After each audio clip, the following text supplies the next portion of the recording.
فتنے اتنے بڑے بڑے ہیں کہ ایک فتنے کے پیچھے پڑھو تو 10 فتنے اور اس کے پیچھے پڑھو تو 10 فتنے اور. اس لیے میں نے یہ چند جملے آپ حضرات کے سامنے کہے. اور یہاں جو حکومتی مخبر بیٹھے ہیں میری ٹیپیں کر رہے ہیں, وہ میری بات اوپر جا کر اسی طرح سنائیں کہ خبردار کوئی مرزائیوں کے بارے میں نرم لہجہ اور حکومتی چمچے یا حکومتی عہدیدار یا حکومت کے اندر جو حل و عقد کے جو مالک ہیں, وہ خبردار کوئی مرزائیوں کے بارے میں اربوں اس سے بھی کوئی نرم گوشہ رکھیں, اور اگر رکھنا ہے تو ملک چھوڑ جاؤ. ہاں, اس ملک کا حکمران, اس ملک کے حل و عقد ذمہ دار وہی لوگ رہ سکتے ہیں جو حضور کے ختم نبوت پر یقین رکھتے ہیں. دوسری بات کہ ملک ان چیزوں کا متحمل نہیں ہے. پورا کفر منافق گٹھ جوڑ ہو رہا ہے ملک کے خلاف. تمہیں سمجھ کوئی نہیں, تمہاری ایجنسیاں سوئی ہوئی ہیں. افغانیوں کو کس نے جو ہے وہ اشارہ دیا ہے کہ وہ تمہارے وہ فوجی کو ماریں اور شہید کریں؟ یہ ساری باتیں جو اوپر لوگ بیٹھے ہیں ان کو یہ باتیں سناؤ کہ ملک آخری ہمارا ہی رہ گیا ہے, باقی تو امریکہ سور کی طرح ساری دنیا کو لتاڑ رہا ہے. تو ہم امریکہ کو یہاں کچھ نہیں کرنے دیں گے. ہاں, یہ امریکہ اور اس کے گماشتے یہ یاد رکھیں, یہ ملک حضور کے نام پر بنا ہے. وہ شام تھا جہاں تم نے بدماشی کی, ہاں وہ یمن ہے جہاں تم بدماشی کر رہے ہو, جو مصر ہے, یہاں سے حضور کو خوشبو آئی ہے اپنے غلاموں کی. ہاں, اور ہمارے پاس امریکہ کو تباہ کرنے کے لیے سب کچھ موجود ہے. صرف غیرت جو ہے نا وہ صلاح الدین ایوبی جیسی چاہیے, صرف بہادری احمد شاہ ابدالی جیسی چاہیے, اور یہاں عشق رسول نور الدین زنگی جیسا چاہیے, اور یہاں تلوار جو ہے محمود غزنوی جیسی چاہیے. ہمارے پاس سب کچھ موجود ہے. ملک ان چیزوں کا متحمل نہیں ہے کہ اندر ایک اور جنگ چھیڑ دی جائے. اور یہ جب مرزائیت کا مسئلہ ختم ہو گیا 74 میں ہمارے بزرگوں نے حل کروا, اب پھر اس کو ایک اینکر, اس کو کیا تکلیف ہے, کس کے کہنے پر ہم تقریریں کریں تو تم مولوی صاحب اتنی ڈاڈی تقریریں کرتے ہیں تو تم سوئے ہوئے ذلیلو, تمہاری ایجنسیاں وہاں سوئی ہوئی ہیں کہ ملک کے آئین کے خلاف ایک بندہ بک بک کرتا ہے. ملک کے آئین میں لکھا ہے مرزائی کافر ہیں, اور وہ کہتا ہے کہ ریاست کو حق ہی نہیں تھا کافر کہنے کا. تمہیں شرم نہیں آتی؟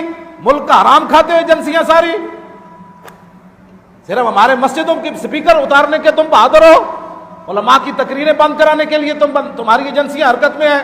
حضور کی عزت کی بات ہے تمہیں پتہ ہی کوئی نہیں, جو ان آئین کے خلاف بولے تمہیں پتہ ہی کوئی نہیں, جو بھارت کا کھا کر یہاں بک بکارے کرے تمہیں پتہ ہی کوئی نہیں, جو جناب مرزائیوں کا کھا کر حضور کی ختم نبوت پر یہاں بک بک کرے تم سوئے ہوئے ہو. اگر ملک کی بقا چاہتے ہو, اپنی عزت بھی چاہتے ہو, پوری امت کی عزت چاہتے ہو, تو حضور کی عزت پر پیرا دو. ملک کی بقا بھی اسی میں ہے. ورنہ میں تو پہلے آپ کو پتہ ہے جو اس جمعے پر بھی کہہ دیا تھا کہ جب ہندوستان کا اور اشرف غنی اور حسن روحانی جب ایسے ہاتھ پہ ہاتھ رکھ آپس میں ایک دوسرے سے معاہدے کر رہے تھے, میں نے اس دن ہی کہا تھا یہ پاکستان کے خلاف سب کچھ ہو رہا ہے. جاگو, تمہارے تو بھاگنے کا راہ بھی نہیں ہے. یہاں شام والے پتہ نہیں کدھر بھاگے, عراق والے کدھر بھاگے, اور یمن والے کدھر بھاگے, برما والے کدھر بھاگے, چیچنیا والے کدھر بھاگے, بوسنیا والے. پاکستانیوں کے تو بھاگنے کا راستہ بھی نہیں ہے. اس لیے اس ملک کو وقار کو سمجھو, اس ملک کی بقا پوری امت کی بقا ہے. ہاں, ایجنسیاں مت بدماشیاں کریں, غلط لوگوں کی اوپر باتیں مت لے آئیں, حضور کے دین کی بات کریں, صرف حضور کی دین کی بات کریں. جو بھی غلط بات کرتا ہے اس کو پکڑو, جو کہتا ہے کہ یہ حق ہی نہیں تھا ریاست کو مرزائیوں کو کافر قرار دینے کا, اس نے پوری امت کو چیلنج کر دیا, 1400 سال تاریخ کو چیلنج کر دیا. اس ذلیل کو تو سلاخوں کے پیچھے ہونا چاہیے.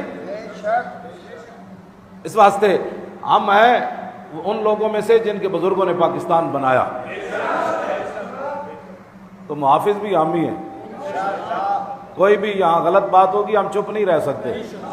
ہم شخصیت نہیں دیکھتے کہ آگے کون کھڑا ہے, نکا کھڑا ہے, بڑا کھڑا ہے, وہ عہدہ کتنا ہے, وہ مرید کتنے, وہ پیر کتنے, وہ حکومت کتنی, وہ چمچے کتنے, وہ کڑچے کتنے.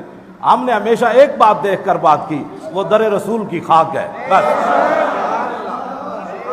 ہم نے ادھر دیکھ کر ہمیشہ بات کی. پھر ہمیں وہ ہاں جی ٹوپی اب تھام کے خاک سر, ہاں اس سے بڑا ہاں جی تو کوئی تصور ہی نہ ابھرا تیری تصویر کے بعد، کوئی تصور ہی نہ ابھرا تیری تصویر کے بعد، اور ذہن خالی ہی رہا کاسہ سائل کی طرح۔ حضور کے دین کے ساتھ پیار کرے، حضور کے دین کی کوئی بات کرے لیکن وہ عالم کرے، جاہل نہیں، اداکار نہیں، کھلاڑی نہیں، گانے والا نہیں، ناچنے والا نہیں، ٹاپنے والا نہیں، گستاخ رسول نہیں، گستاخ صحابہ نہیں، گستاخ آل بیت نہیں، گستاخ اولیاء نہیں، ہاں حضور کا عاشق بات کرے۔